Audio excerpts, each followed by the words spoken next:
My name is Melissa. I am 22 years old. I live with my father. My mother passed away when I was very young, so it has always been just me and him. I have never been with a man before. I believe in my values. I always thought love should be special. I always wanted my father to choose someone worthy for me. My father always said, men lie, men cheat, men destroy lives. And I believed him because my father is not a normal man. He is a private detective. One evening, my father had a client. His name was Clark. My father looked at me and said, Melissa, go to your room. But that night, I didn't listen. I stood quietly outside the door. Clark said, my wife is cheating on me with a man named Jameson. There was silence. Then Clark said, I want him gone. My heart stopped. My father did not answer. But I understood this was not just anger. This was something dangerous. That night I could not sleep. I kept thinking about Jameson, a man I had never met, but a man who might be in danger. The next day, I went to the police, but they did not believe me. They said, we cannot act without proof.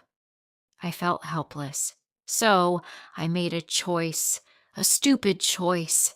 I decided to warn him myself. That evening, I went to the hotel. My hands were shaking. My heart was beating fast.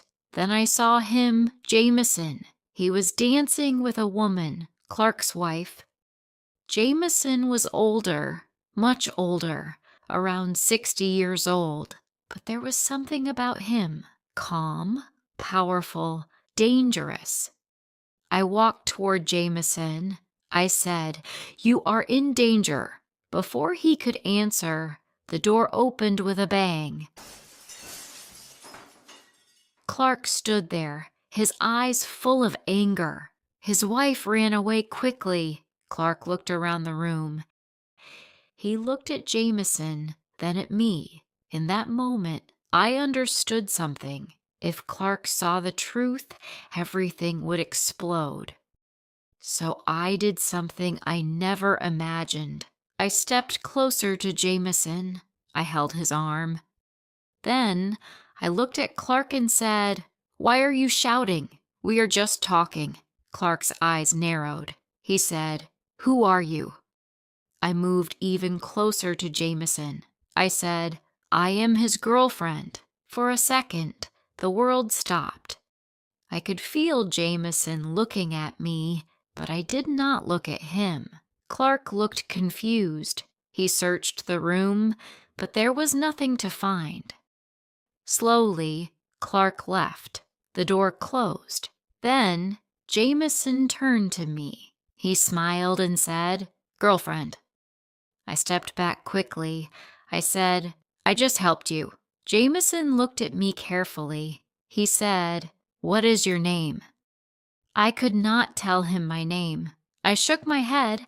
I said, no. He smiled and said, then I will call you the thin girl. My heart beat fast. I turned and left. The next morning, I was in the kitchen drinking coffee, trying to forget everything. Then the doorbell rang.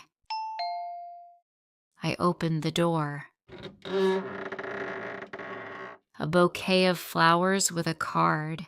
It said, to the girl who saved my life, I want to see you again.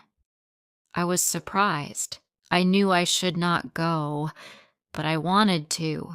When I met Jameson again, he looked at me like he already knew me. He said, tell me about yourself. I said, I don't know why, but I lied. I have been with many men. I am not innocent. For the first time, his expression changed. Jameson looked jealous, but also unsure. He said, "Is that true?" I said, "Yes." But it was a lie, a big lie. Days turned into weeks. I kept seeing Jameson. We ate together. We laughed. We danced. He took me to a party. There were people everywhere. But when he looked at me, it felt like nothing else mattered. I knew Jameson was not a good man. I knew he had many women, but with me he felt different, and that scared me the most. One afternoon, we were sitting in the park. Then suddenly, I saw Tony, my father's man. He saw us. My heart stopped. I said, "I have to go." I ran away quickly. That night, my phone rang. It was my father. His voice was not calm. He said, "Melissa, what are you doing with your life? I know everything. I know you are with Jameson." My hands began to shake. I tried to speak, but no words came out. My father said, "Stay away from him. He is dangerous. He is older. You are young. You don't understand men like him. If you don't listen to me, we will leave the city." Then the call ended. Tears filled my eyes. I kept thinking about Jameson. The next few days felt strange. I stayed home. I tried to act normal, but inside my mind was somewhere else. At night, I could not sleep. I kept asking myself one question: why him? I wanted to see him again. A few days later, I stood outside his hotel. I told myself I should go back, but I still walked inside. When I knocked on his door, Jameson stood there. He looked surprised.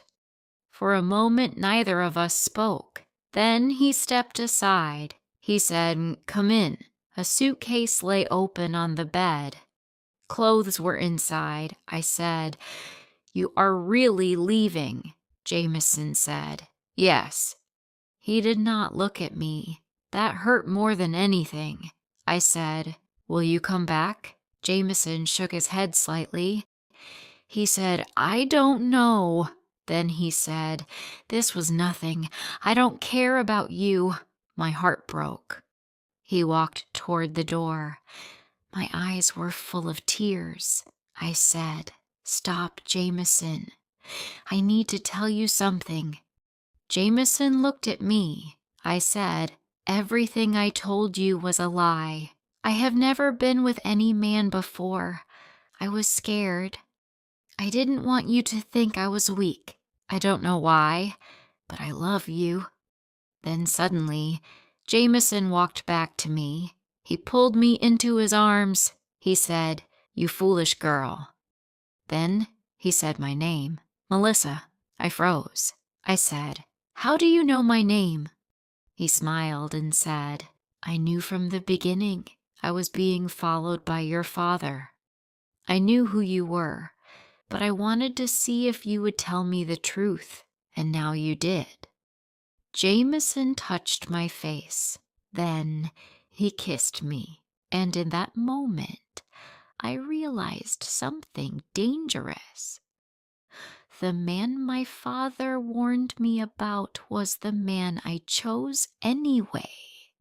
If you liked this story, please like, comment, share, and subscribe.